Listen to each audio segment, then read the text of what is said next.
రెడ్డి గారికి మార్చేసి నాకు ఇచ్చారు టికెట్. ఏమైంది? ఓడిపోయాను. ఆయనే ఓడించేశారు. ఆయన ట్యాక్ట్ఫుల్గా పిలిచి చెప్పి, బాబు నీకు ఇంకోటి ఇస్తాం పోస్టు, ఈసారి ఇతను చేయి, ఇవి కారణాలు అని ఏమన్నా చెప్పుంటే నిలబడినాము. చెప్పడానికి ఎవరు లేరు రెడ్డి గారికి. ఆ రోజులో అంతే, అదే జరుగుతుంది. దీన్ని పెద్ద మీకు అందరికీ తెలియంది కాదు, నేనంటే ఎగ్జాంపుల్స్ కూడా చెప్పాను.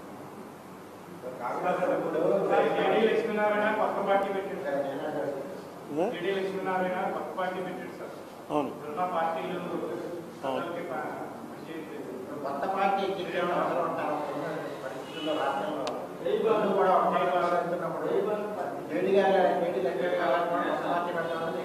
అంటే ఇప్పుడు ఒకటి జేడీ లక్ష్మీనారాయణ కొత్త రాజకీయం ఇంట్రెస్ట్ ఉంది కాబట్టి రిజైన్ చేసి వచ్చాడు. ఆయన కొత్త పార్టీ పెట్టకపోతే ఏదో పార్టీలో చేరాలి.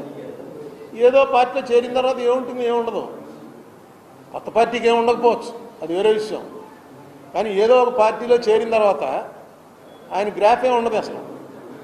Next IPS officer, corruption charges లేవు, 10 ఏళ్ళు సర్వీస్ ఉండగానే వచ్చేసినట్టున్నాడు. 10 ఏళ్ళు 8 ఏళ్ళు సర్వీస్ ఉండగానే వచ్చాడు ఆయన. అక్కడ మహారాష్ట్రలో కానీ ఇక్కడ కానీ ఎక్కడైనా సరే అతను ఒక మంచి, ఇంతకుముందు జయప్రకాష్ నారాయణ గారు పెట్టారు, ఆయన కూడా అంతే. ఆయన మీద నో కరప్షన్ ఛార్జెస్, మంచి ఆఫీసర్గా మనకి ఇక్కడ కలెక్టర్ చేశాడు ఆయన, మీకు తెలుసుగా, మంచి ఆఫీసర్గా పేరు. ఆయన ఒక పార్టీ పెట్టాడు. పార్టీ అంటే ముందు ఒక చిన్న సోషల్ ఆర్గనైజేషన్ పెట్టి పార్టీ కింద కన్వర్ట్ చేశాడు. ఆయన నెగ్గలిగాడు ఒక ఎలక్షన్. సరే, ఈయన కూడా అలాగవుతుందో. ఇప్పుడు కేజ్రీవాల్ వచ్చాడు. కేజ్రీవాల్ అన్ఎక్స్పెక్టెడ్ అనమాట. కేజ్రీవాల్ది అసలు, ఎందుకంటే మేము అప్పుడు ఎంపీలో మేము ఉండగానే ఢిల్లీలో డైరెక్ట్గా నామినేషన్ వెళ్ళి సిట్టింగ్ సీఎం మీద వేశాడు. శీలా దీక్షిత్ మీద ఎక్కాడు. ఆయన ఎమ్మెల్యే, ముఖ్యమంత్రి కాదు. ఎవరో మేము ఎక్స్పెక్ట్ చేయలే. ఇది ఏదో గొడవ బాగానే ఉంది, బాగానే చేస్తున్నాడు. అంటే అక్కడ ఎడ్యుకేటెడ్ ఎక్కువ ఉంటారు కాబట్టి ఎక్కువ మంది పబ్లిక్ సర్వెంట్స్, ఎక్కువ మంది ప్రైవేట్ వీటిలో పనిచేసేవాళ్ళు, ఈ ఓటుకు డబ్బులు ఇవ్వడం అవి ఢిల్లీలో ఉండవు. అందుకని అదొక వేవ్ కింద వచ్చింది.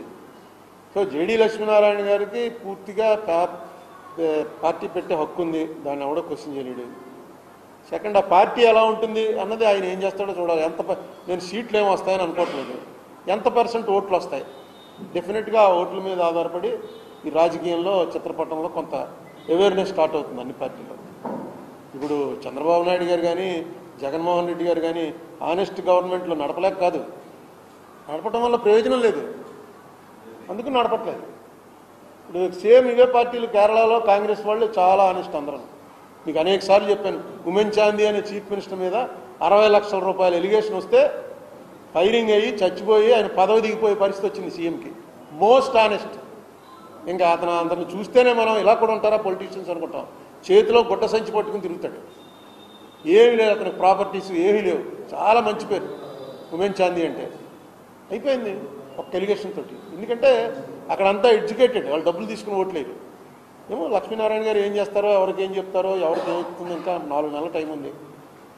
సో ఆయన నడపలేరు.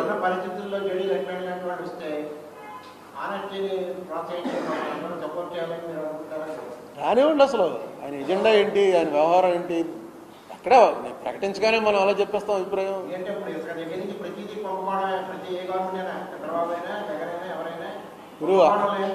ఇప్పుడు రాజకీయం ఎలా తయారైందంటే, జేడీ లక్ష్మీనారాయణకి ఓటు వేయాలని నువ్వు ఇవాళ నిర్ణయం అయిపోయి 10 మందికి చెప్పి, ఆ రోజున అక్కడ ఓటు వేయడానికి లోపలికి వెళ్ళి నొక్కే టైంకి మనం ఓటు జేడీకి వేస్తే జేడీని అక్కడ ఆడిని ఎక్కేస్తాడు. ఆడిని ఓడించాలి ముందని వీడికి కొట్టేస్తాడు. అదే జరుగుతుంది. మంచివాళ్ళ మీద గౌరవం లేక కాదు, మంచివాడు నెగ్గుతాడు అనేటువంటి కాన్ఫిడెన్స్ క్రియేట్ చేయలేదు. ఆ కాన్ఫిడెన్స్ క్రియేట్ అవ్వాలంటే ఎడ్యుకేషన్ ఉండాలి. పోతే పోయింది, మన ఓటు ఇన్వాలిడ్ అయిపోయి అతనికి ఎన్ని ఓట్లు వస్తాయో చూద్దాం అసలు నిలబడతాప్పుడు. మొన్న అలాగే అతనికి పవన్ కళ్యాణ్ పార్టీ తరఫున పోటీ చేసి పవన్ కళ్యాణ్ నియోజకవర్గంలో పవన్ కళ్యాణ్కి వచ్చిన ఓట్ల కన్నా ఎక్కువ వచ్చినట్టున్నాయి. పార్లమెంట్కి పోటీ చేశాడు. సేమ్ పార్లమెంట్ కాన్స్టిట్యున్సీలోనే పవన్ కళ్యాణ్ కూడా అసెంబ్లీ క్యాండిడేట్. నాకు ఉన్నది జ్ఞాపకం ఉన్నది కరెక్ట్ అయితే పవన్ కళ్యాణ్కి ఎన్ని ఓట్లు వచ్చాయో అంతకన్నా పార్లమెంట్ క్యాండిడేట్కి ఎక్కువ ఓట్లు వచ్చాయి. అది మరి జనం ఉన్నారనమాట. లేదు జేడీ లక్ష్మీనారాయణ మంచి ఆఫీసర్ కదా, వేయాలి కదా అని అనుకున్నారేమో. మార్పు వస్తూ ఉంటుంది. పార్టీ పెట్టి ఆయన ఎంతవరకు నడపగలడు, ఏం చేయగలడు చూద్దాం. బట్ నేనైతే ఏదో పార్టీ ఎందుకే పార్టీ అని మాత్రం అన్నాను. పడచ్చు గుద్దుకోవడం అంటే ఇదే ఓట్లే, సీట్లు వస్తాయని నాకేం నమ్మకం లేదు. ఓట్ షేరింగ్ డెఫినెట్గా పెరగచ్చని అనుకుంటున్నాను.